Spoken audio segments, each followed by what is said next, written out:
Tahiyatan min indillahi mubarakatan tayyibah. Assalamualaikum warahmatullahi wabarakatuh. Alhamdulillah wa syukrulillah wa la hawla wa la quwwata illa billah.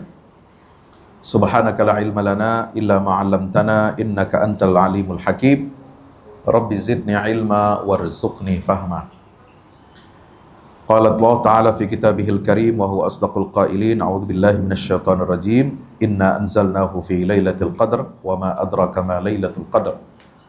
Lailatul qadri khairum min alfi syahr. Tanazzalul malaika war ruhu fiha bi'idzni rabbihim min kulli amr. Salamun hatta matla'il fajr. Wa qala an-nabiy sallallahu alaihi wasallam lamma su'ila an du'a lailatul qadr. Faqala Allahumma innaka afuwun tuhibbul afwa fa'fu anni. Sadaqallah wa sadaqa rasuluhu sallallahu alaihi wasallam. Yang kita hormati, kita sama-sama muliakan seluruh hadirin hadirat yang tidak bisa sebutkan namanya satu persatu, jamaah masjid apa ini namanya? Al-Mujahidin. Jamaah Masjid Al-Mujahidin yang insya Allah mudah-mudahan kita semua dirahmati Allah Ta'ala. Para saimin, saimat, alhamdulillah kita sekarang sudah berada di 10 hari terakhir bulan suci Ramadan. Kita masih diberikan nikmat kesehatan, nikmat taufik dan hidayah, nikmat kita dapat mengisi bulan suci Ramadan ini dengan berbagai macam aktivitas ubudiyah kepada Allah Subhanahu wa taala. Terutama nikmat ibadah kita pada kesempatan kali ini adalah salah satu bentuk ibadah adalah menuntut ilmu. Ya, seringkali saya mengungkapkan betapa pentingnya kita menuntut ilmu ini. Karena menuntut ilmu itu adalah jalan menuju surganya Allah Subhanahu wa taala. Menuntut ilmu sendiri adalah bagian dari ketakwaan seorang hamba Allah. Menyampaikan ilmu adalah ibadah, ya. Jadi menyampaikan ilmu, kalau udah dapat ilmu di majelis, Anda tidak boleh menyimpan ilmu itu sendiri. Ilmu itu harus dibagikan. Sebagaimana kita kalau punya kelebihan harta, kita mesti bagi. Kita bersedekah, kita berderma. Ya. Jadi ilmu itu seperti harta. Kalau kita punya ilmu, harus dibagi, nggak boleh untuk konsumsi sendiri. Kemudian mengulang-ulang ilmu itu adalah zikir kepada Allah Subhanahu wa taala. Jadi ilmu itu harus selalu diulang. Harus selalu diingat, ya. Dan mencari ilmu itu adalah jihad fisabilillah. Karenanya kata Nabi SAW, man kharaja ya li talabil ilmi fahuwa fi sabilillahi hatta yarji'a. Siapa orang yang keluar dari rumahnya untuk menuntut ilmu, maka dia berada di dalam jalan Allah Subhanahu wa taala sampai dia kembali. Ya, maka itu mari kita sama-sama menuntut ilmu di majelis yang mulia ini. Walaupun di sini adalah tempat saudara bekerja, tempat saudara mencari nafkah, atau mungkin hanya singgah. Ya. Kita diperintahkan oleh Nabi SAW untuk apa? Idza marartum bi riyadil jannati farta'u. Kalau kalian melewati taman-taman surga, maka kalian ambillah perbekalan, ambillah minum di situ.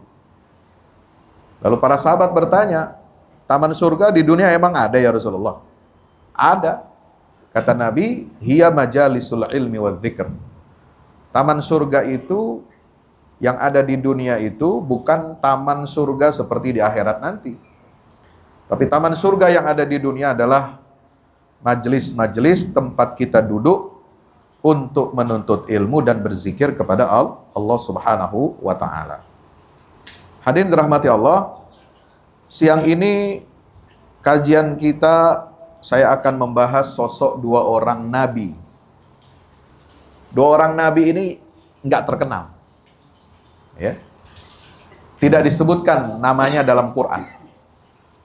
Tidak menjadi bagian dari 25 nabi dan rasul yang namanya disebutkan dari dalam Al-Quran. Tapi sangat erat hubungannya dengan umat Islam. Terutama ketika kita, ya sekarang ini biasanya 10 hari terakhir itu orang memburu atau mencari Lailatul Qadar. Ya. Turunnya surah Al-Qadar, Inna anzalnahu fi Lailatul Qadar itu, ya, itu sangat erat kaitannya dengan sosok Nabi ini. Siapa yang dimaksud? Yaitu Nabi Syam'un.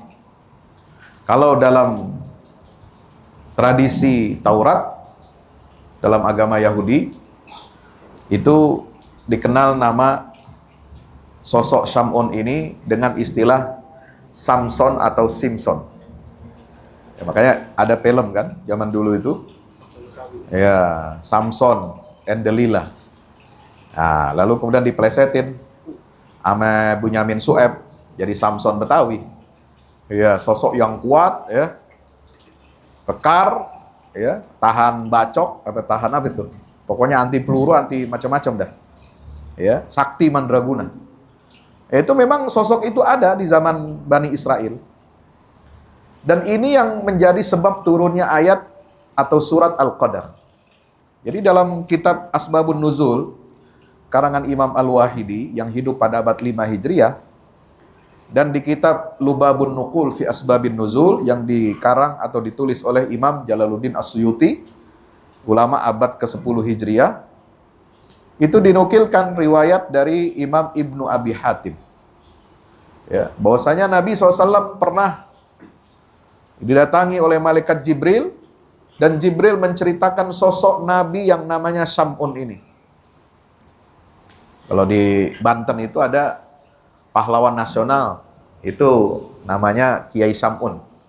Dia dapat gelar kehormatan dari TNI karena pernah jadi komandan Hizbullah, ya, waktu perang revolusi kemerdekaan. Alumni Al-Azhar Mesir. Ya, tahun 40-an dia mimpin batalion Hizbullah untuk daerah Banten. Itu Kiai Syam'un. Nah, Syam'un ini nama Ibraninya itu Simpson atau Samson. Malaikat Jibril sampai bawa kabar itu kepada Nabi SAW, digambarkan sosok Nabi di Bani Israel yang berperang. Yang kerjanya setiap hari itu malam dia qiyamul lail, sujud, ruku, ya, berdoa, bermunajat kepada Allah, dan siangnya dia puasa dan berjihad. Ya, itu tiap hari dilakukannya. Ya. Jihad untuk melawan orang-orang yang zalim, melawan orang-orang kafir yang menolak untuk beriman kepada Allah Subhanahu wa taala.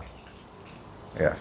Maka Nabi terkagum-kagum, lalu bertanya kepada malaikat Jibril, apakah mungkin saya dan umat saya bisa mendapatkan kemuliaan dan pahala yang besar seperti Nabi itu? Ya. Kata malaikat Jibril, ya bisa aja, mungkin saja. Ya. Nah, setelah itu kemudian Allah turunkan surah Al-Qadar itu. Mungkin Jibril bawa pesan dari Nabi SAW, ya, menghadap ke Allah. Ya Allah, bagaimana dengan umat Rasulullah, umat Nabi akhir zaman ini? Apakah mereka juga bisa mendapatkan pahala yang besar, pahala qiyamul lail tiap malam, pahala berjihad di siang hari, pahala puasa tiap hari? Maka Allah turunkan surah Al-Qadar ini, di mana digambarkan dalam cerita itu bahwasanya pahala Nabi Syam'un ini atau Samson ini, dia seperti pahala, dia ibadahnya itu selama 1000 bulan. Apakah mungkin umat Rasulullah bisa mendapatkan pahala beribadah 1000 bulan seperti Nabi Syam'un itu? Maka Allah turunkan ayat, Inna anzalnahu fi Lailatul Qadar, Lailatul Qadri khairu min alfi syahr, tanazzalul malaikatu warruhu fiha biizni rabbihim min kulli amrin salam, hiya hatta matla'il fajar. Allah membuka kemungkinan, bahkan sudah dibuka, bukan mungkin lagi, ya, kesempatan bagi umat Nabi Muhammad SAW ini untuk mendapatkan pahala beribadah 1000 bulan, bahkan yang lebih baik daripada 1000 bulan itu. Jadi nilainya lebih besar daripada ibadah 1000 bulan. Seperti yang dilakukan oleh Nabi Syam'un itu. Yaitu dengan apa? dengan kita merasakan beribadah di momentum malam Lailatul Qadar. Ya, kalau saya nyebut malam Lailatul Qadar ini jangan dianggap terjemahan bebas bahasa Arab ya, karena Lailatul Qadar itu sendiri sudah artinya malam, malam Qadar.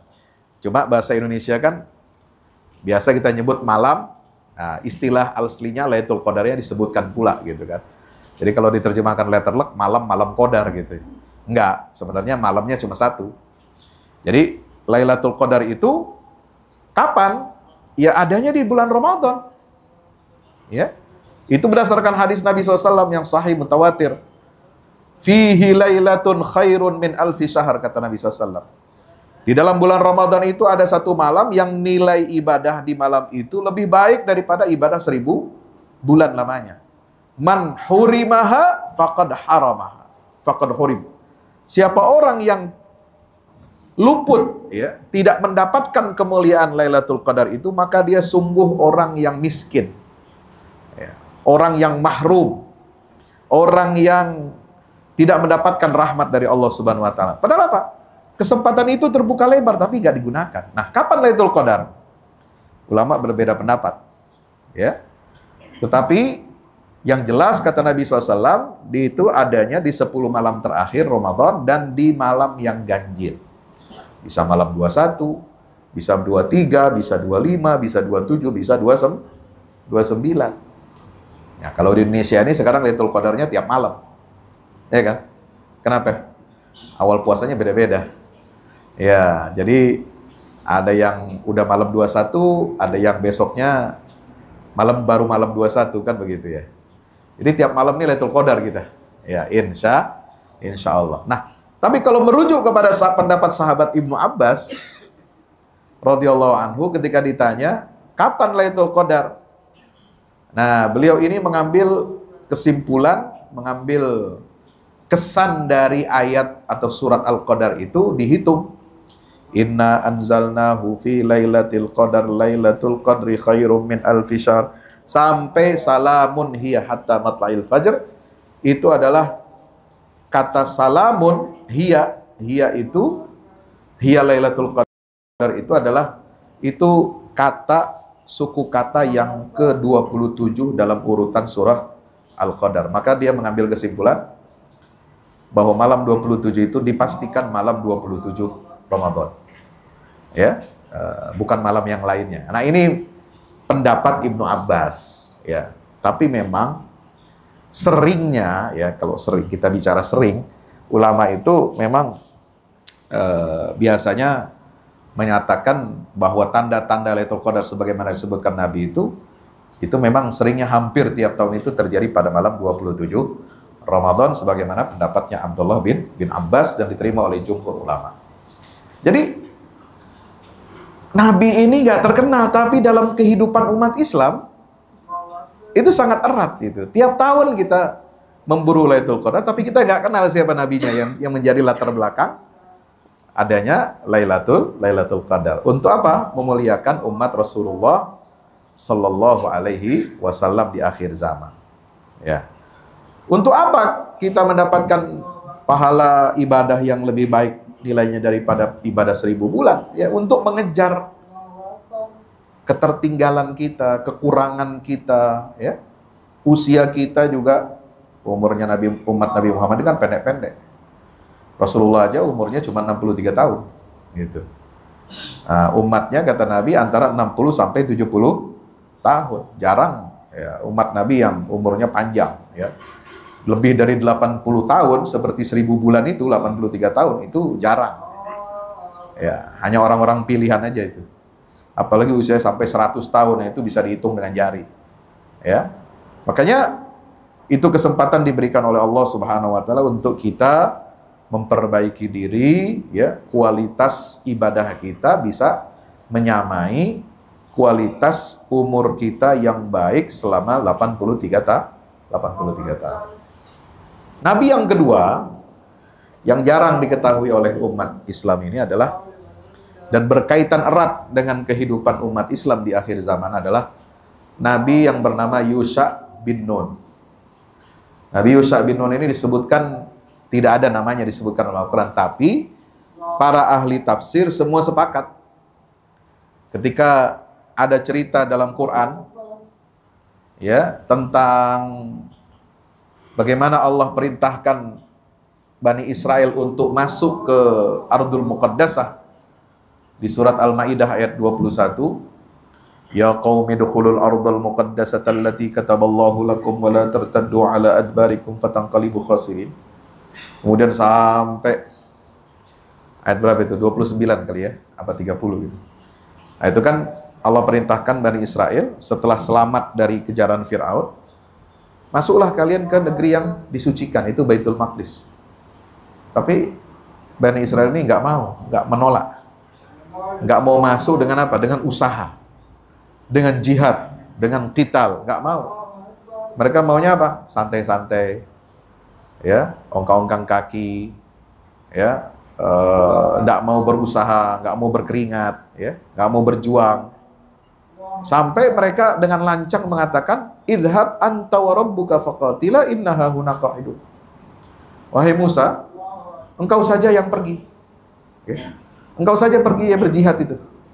Taklukkan Baitul Maqdis, engkau pergi berjihad bersama Tuhanmu. Kami di sini duduk saja. Nah, jadi istilah kata orang Betawi sekarang maunya tinggal terima kunci aja. Ya, sama terima duit bulanan, ya kan, nggak mau usaha, ya. Nah, ini dikecam oleh Allah. Maka kemudian ada umatnya Nabi Musa yang istiqomah mengatakan apa? Qala rajulani minal ladzina yakhafuna an'amallahu 'alaihima udkhulu 'alaihimul bab fa idza dakhaltumuhu fa innakum ghalibun.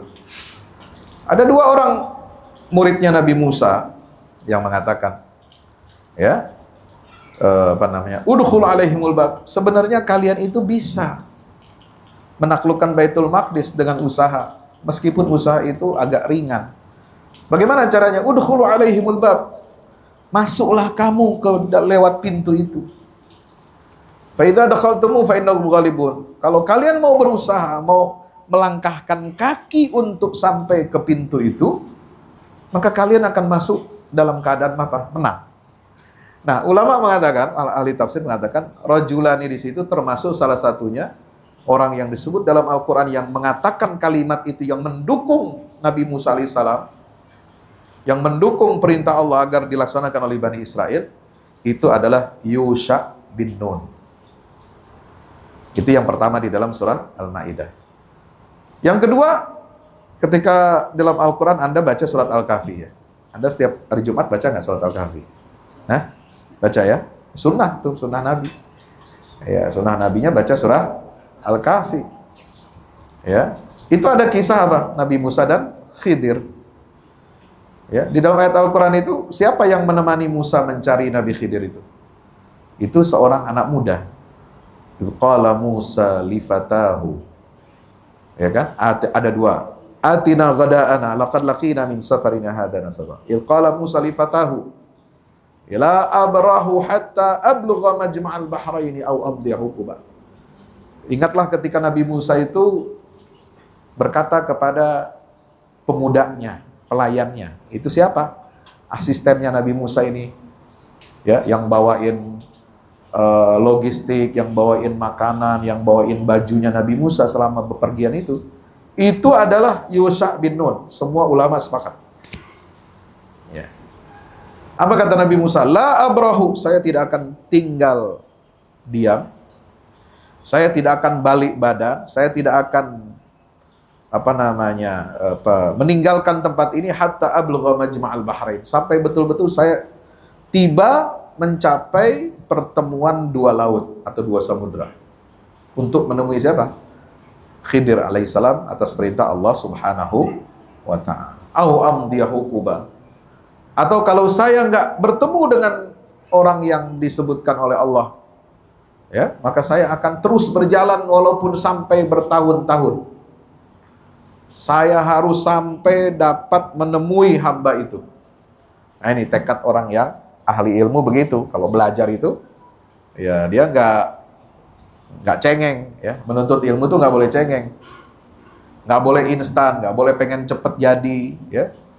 Nggak boleh hanya sekedar numpang lewat, nguping, nggak. Harus betul-betul dicari guru itu. Sebagaimana yang ditunjukkan oleh Nabi Musa AS. Nah, pemuda itu adalah Yusha bin Nun. Nah, Yusha bin Nun ini apa hubungannya dengan umat Islam sekarang? Yusha bin Nun ini dalam sejarahnya, dia adalah tokoh pertama yang diizinkan oleh Allah Ta'ala untuk membebaskan Baitul Maqdis. Baitul Maqdis itu saat itu adalah kota Jericho atau Ariha. Ya. Kota Ariha ini, Jericho itu jaraknya 20 km dari Al-Quds. Itu bagian dari Baitul Maqdis. Ya. Nah, karena Bani Israel pada masa Nabi Musa hidup, mereka nggak mau masuk Baitul Maqdis, maka mereka dihukum oleh Allah 40 tahun terombang-ambing di tengah gurun, ya, gurun Tih namanya.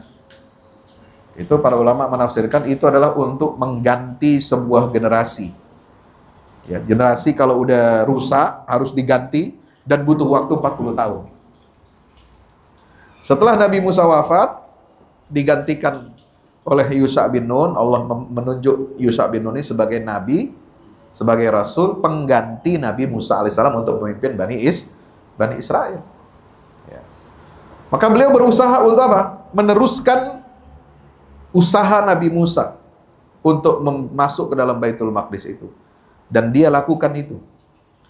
Bagaimana cara dia melakukan penaklukan Baitul Maqdis?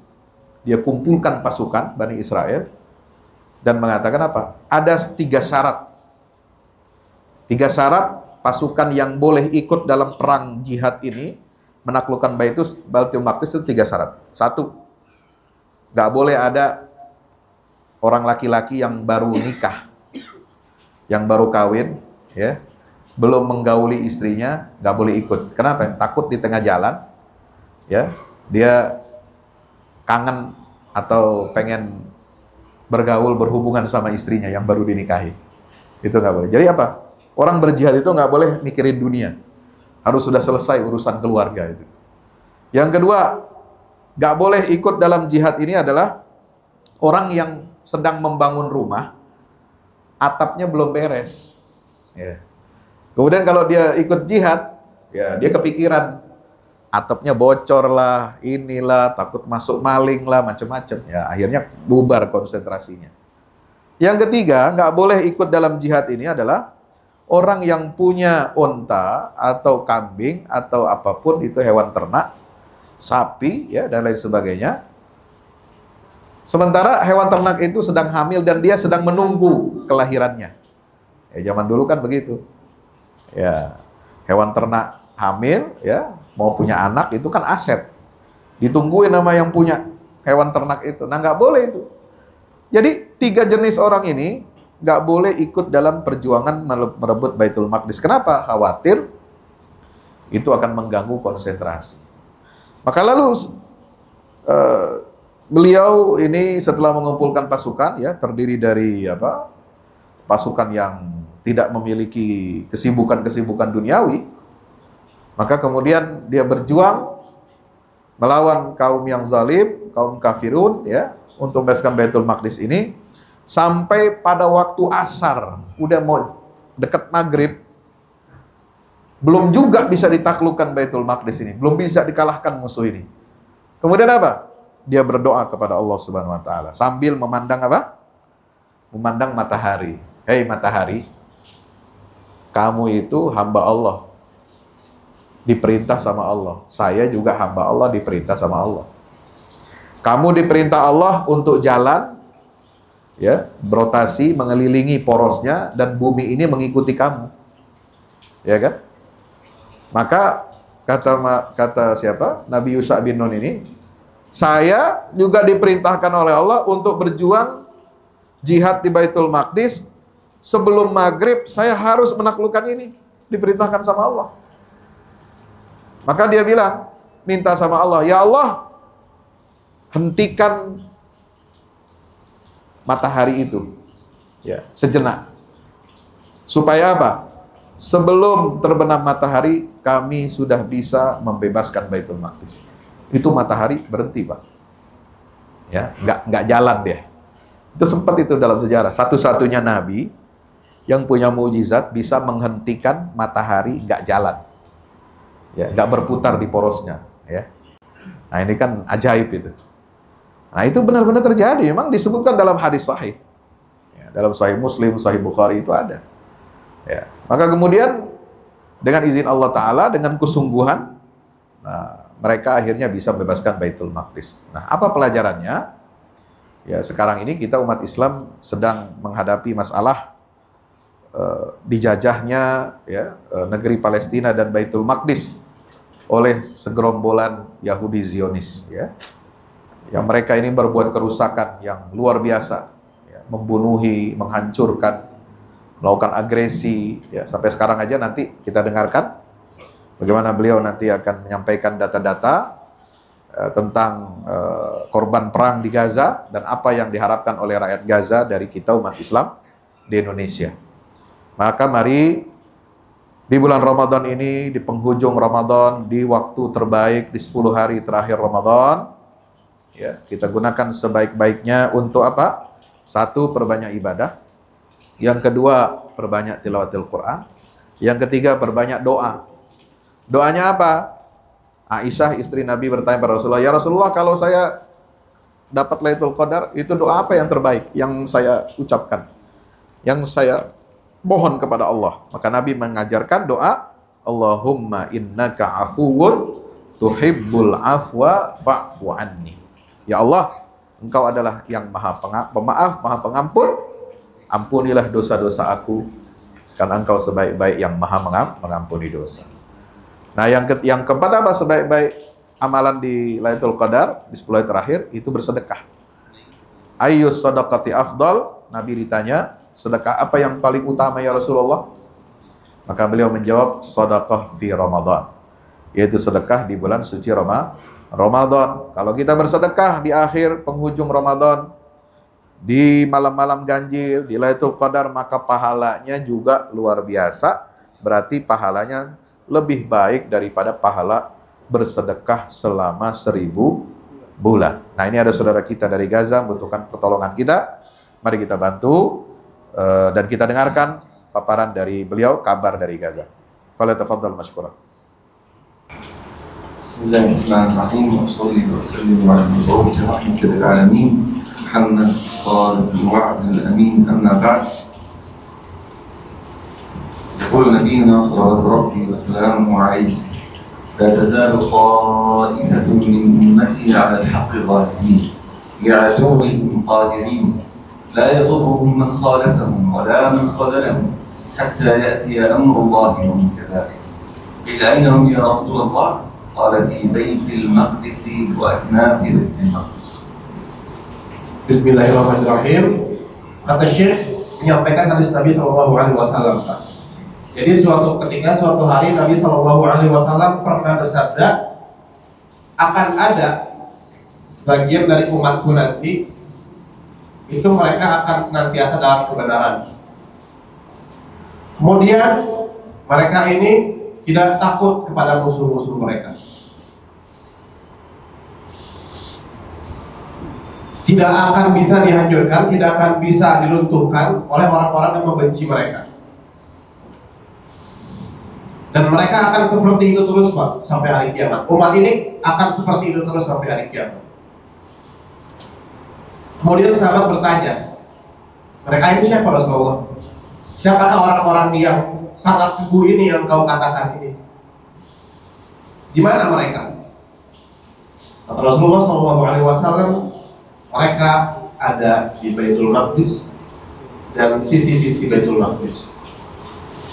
أيها الأحبة الكرام، جئناكم من مسلسل التي ليومها 177 ولا زالت تدفع ضريبة الدفاع عن أرضكم الإسلامية المباركة، عن مسجدكم الأقصى المبارك.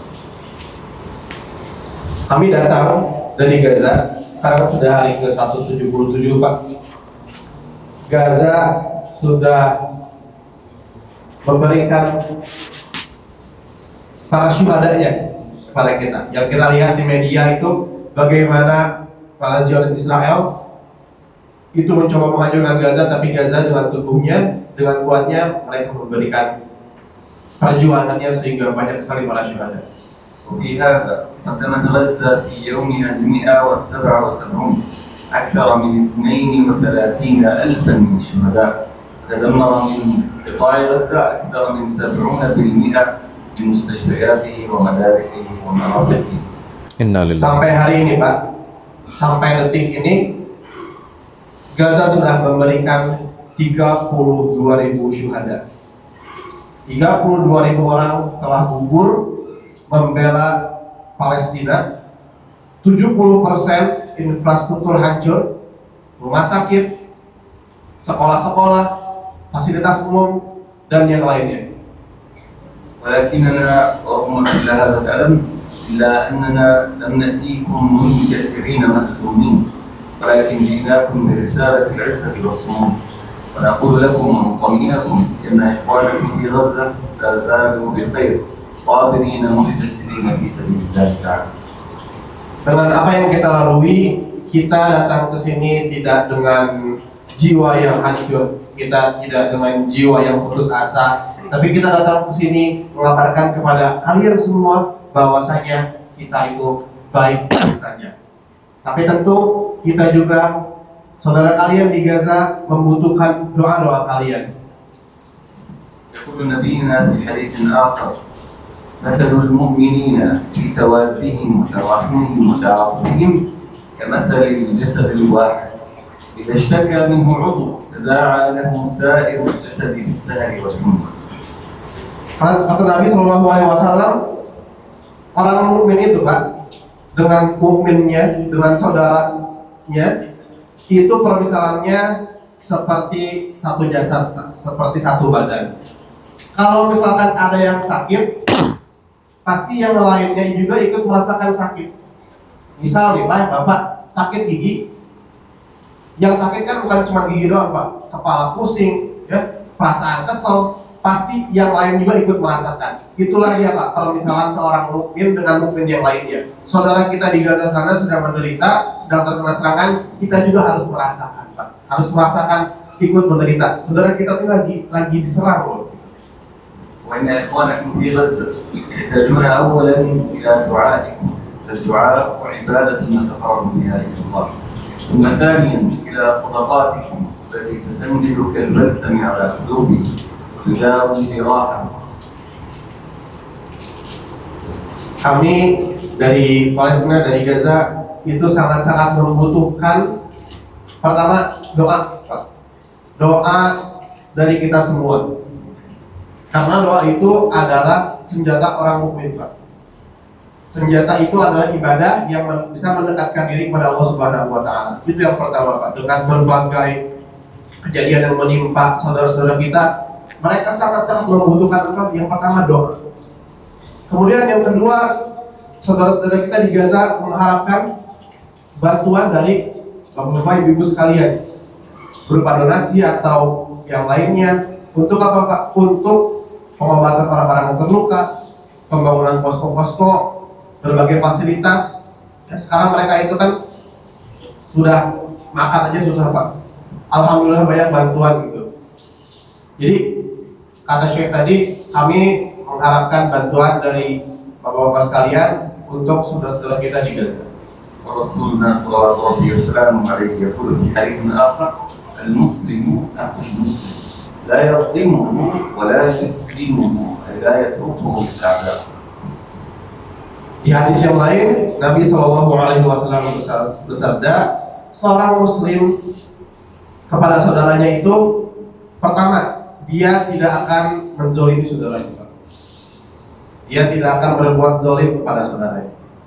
Yang kedua, dia tidak akan menyerahkan, dia tidak akan membiarkan saudaranya berada dalam kebinasaan, berada dalam kehancuran. وإننا لنعلم فضل إندونيسيا أمة وشعبا بدعم إخوانهم في غزة وإندونيسيا ومنذ سنوات، وهي من أول الدول التي تدعم بما أوتيت من قوة. Kita ini di Palestina Pak, kata Syekh tadi, sering mendengar nama Indonesia. Nama Indonesia sangat familiar, sangat harum sekali di Gaza. Karena Indonesia adalah termasuk salah satu negara yang sering memberikan bantuan kepada Gaza, pada Palestina. نسأل الله أن يجزيكم خيرا وأن يكتب أجركم وأن يبارك جمعكم. وفي ختام خطبتي أسأل الله العظيم رب العرش الكريم كما جمعنا في هذا المسجد الطيب المبارك أن يجمعنا أولا في ساحات المسجد الأقصى المبارك فاتحين مكبرين مقتدرين. Terakhir, saya mengucapkan terima kasih banyak kepada hadirin sekalian. Semoga bantuan yang hadirin sekalian berikan bisa menjadi amalan soleh untuk hadirin sekalian, dan semoga kita semua bisa sholat di Masjidil Aqsa yang mubarakah insyaallah. Amin ya rabbal alamin. ونسأل الله العظيم رب العرش الكريم أن يجمعنا بعد ذلك في جنات عدن مع الشهداء والنبيين والصديقين وحسن أولئك رفيقا. Dan semoga Allah Subhanahu wa taala bisa mengumpulkan kita di surga Aden ya Pak. Surga Adennya Allah Subhanahu wa taala bersama para orang-orang syahid, bersama para syuhada, bersama para pejuang. Amin ya أقول قولي هذا وأستغفر الله لي ولكم والسلام عليكم ورحمة الله وبركاته. Waalaikumsalam.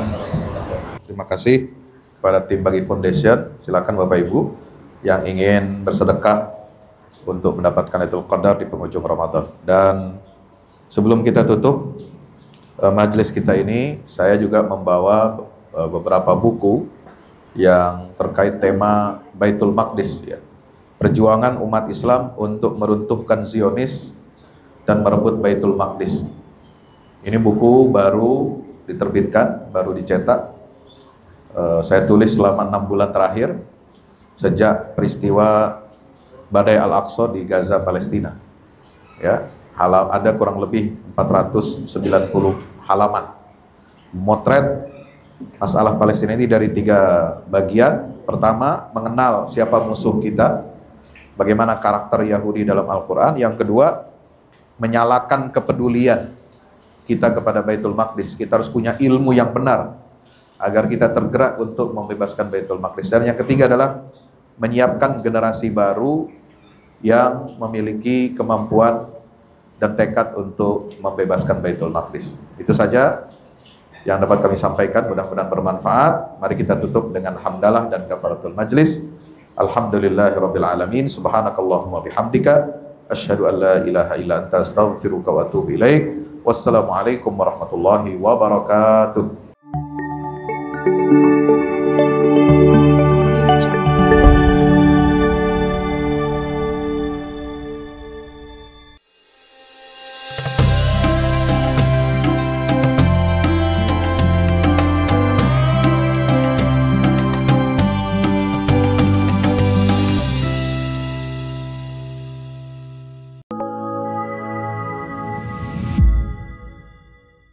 Yang terbaru dari Ustadz Fahmi Salim, buku Runtuhkan Zionis Rebut Baitul Maqdis, buku yang siap membuka cakrawala pikiran dan batin sahabat, sudah bisa dipesan sekarang juga. Hasil yang dicapai para mujahidin dalam pertempuran Badai Al-Aqsa 7 Oktober 2023 memiliki arti penting ataupun nilai strategis, bukan hanya dalam pembuktian bahwa kekuatan Israel bisa dikalahkan bahkan oleh pihak yang memiliki persenjataan jauh di bawahnya, melainkan juga dalam menyadarkan dunia Islam, terutama para pemimpinnya yang memilih menjadi penonton ketimbang membantu sesama saudaranya. Buku ini adalah salah satu bentuk dukungan dan ikhtiar dengan niat berjuang bersama-sama dengan mujahid Palestina. Tak sekedar memberikan informasi, membeberkan fakta atau data kepada halayak di Indonesia. Buku ini juga hadir untuk meluruskan tudingan bahkan fitnah terhadap para pejuang di sana. Betapapun kita berada jauh dari Al-Quds, melalui buku ini kita akan dapatkan bagaimana kita bisa memperoleh pahala yang sebanding dengan para pejuang di garda terdepan di negeri perlawanan Palestina. Dapatkan buku Runtuhkan Zionis Rebut Baitul Maqdis segera.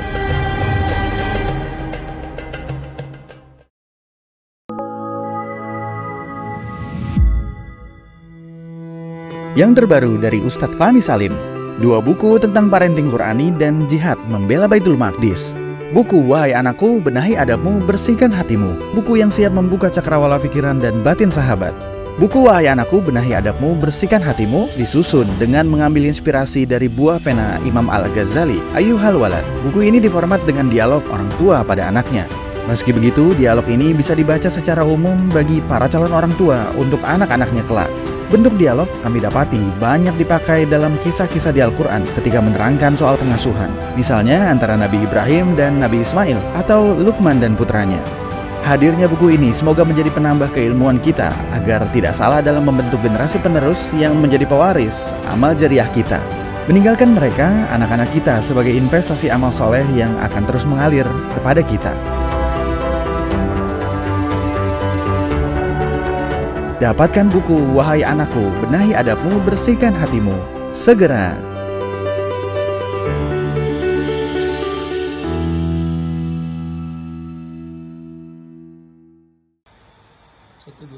Assalamualaikum warahmatullahi wabarakatuh. Tahniah barakallahu fikum untuk guru kita semua Kiai Haji Fahmi Salim LCMA. Masya Allah tabarakallah, launching 2 buku Al-Mukarram, buku Wahai Anakku dan Runtuhkan Zionis. Dan selamat tahniah juga untuk peresmian gedung Al-Fahmu Institute Pusat Dakwah Al-Quran pada 26 Sya'ban hari Kamis 1445 Hijrah bertepatan dengan 7 Maret 2024. Saya adik kelas Ustadz Fahmi Salim di Mesir merasa ikut bahagia, ikut senang. Sekali lagi tahniah, ajmal at-tahani, ungkapan selamat yang terindah untuk Kiai Haji Fahmi Salim LCMA. Barakallahu fikum. Wassalamualaikum warahmatullahi wabarakatuh.